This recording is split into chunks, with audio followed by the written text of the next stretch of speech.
इसको कोई Hindu rate of growth कहता है क्या?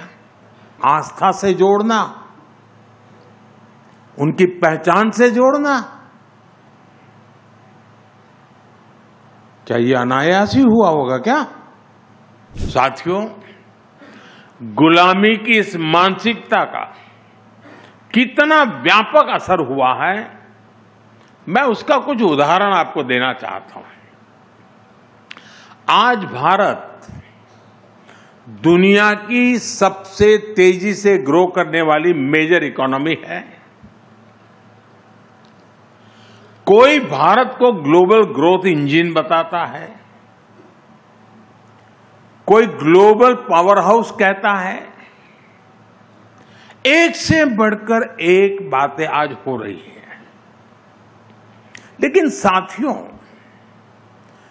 आज भारत की जो तेज ग्रोथ हो रही है, क्या कहीं पर आपने पढ़ा, क्या कहीं पर आपने सुना, इसको कोई हिंदू रेट ऑफ ग्रोथ कहता है क्या? दुनिया की तेज इकोनॉमी, तेज ग्रोथ कोई कहता है क्या? हिंदू रेट ऑफ ग्रोथ कब कहा गया? जब भारत 2-3% की ग्रोथ के लिए तरस गया था। आपको क्या लगता है, किसी देश की इकोनॉमिक ग्रोथ को उसमें रहने वाले लोगों की आस्था से जोड़ना, उनकी पहचान से जोड़ना, क्या ये अनायास ही हुआ होगा क्या? जी नहीं, ये गुलामी की मानसिकता का प्रतिबिंब था। एक पूरे समाज,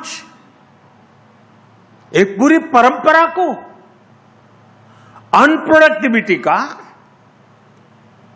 गरीबी का पर्याय बना दिया गया।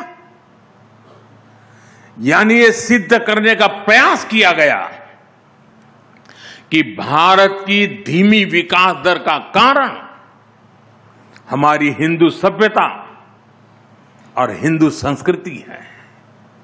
और हद देखिए, आज जो तथाकथित बुद्धिजीवी हर चीज में, हर बात में सांप्रदायिकता खोजते रहते हैं, उनको हिंदू रेट ऑफ ग्रोथ में सांप्रदायिकता नजर नहीं आई। ये टर्म उनके दौर में किताबों का, रिसर्च पेपर्स का हिस्सा बना दिया गया। साथियों, गुलामी की मानसिकता ने भारत में मैन्युफैक्चरिंग इकोसिस्टम को कैसे तबाह कर दिया। एक समय था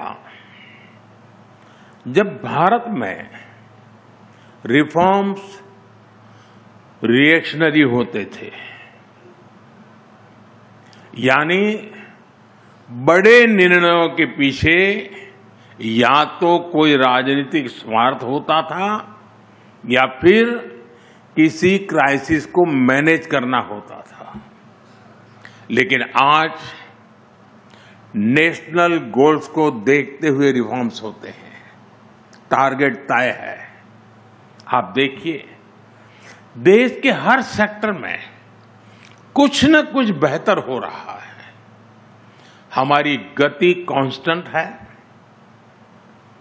हमारी डायरेक्शन कंसिस्टेंट है और हमारा इंटेंट नेशन फर्स्ट का है। आज के भारत की ये यात्रा सिर्फ विकास की नहीं है, ये सोच में बदलाव की भी यात्रा है।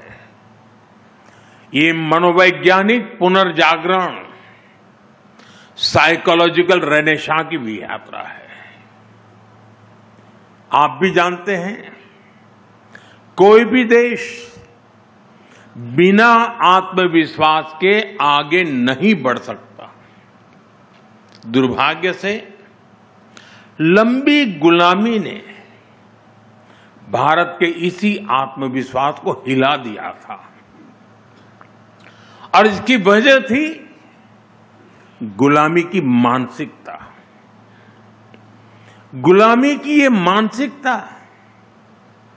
विकसित भारत के लक्ष्य की प्राप्ति में एक बहुत बड़ी रुकावट है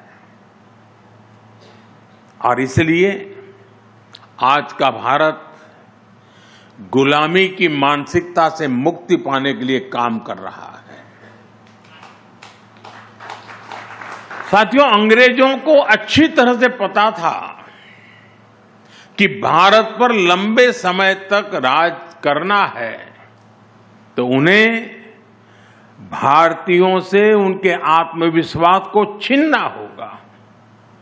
भारतीयों में हीन भावना का संचार करना होगा और उस दौर में अंग्रेजों ने यही किया भी।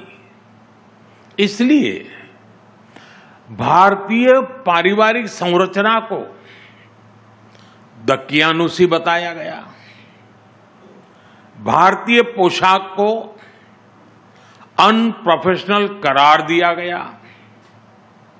भारतीय त्योहार संस्कृति को इरेशनल कहा गया, योग आयुर्वेद को अनसाइंटिफिक बता दिया गया, भारतीय आविष्कारों का उपहास उड़ाया गया और ये बातें कई कई दशकों तक लगातार दोहराई गई।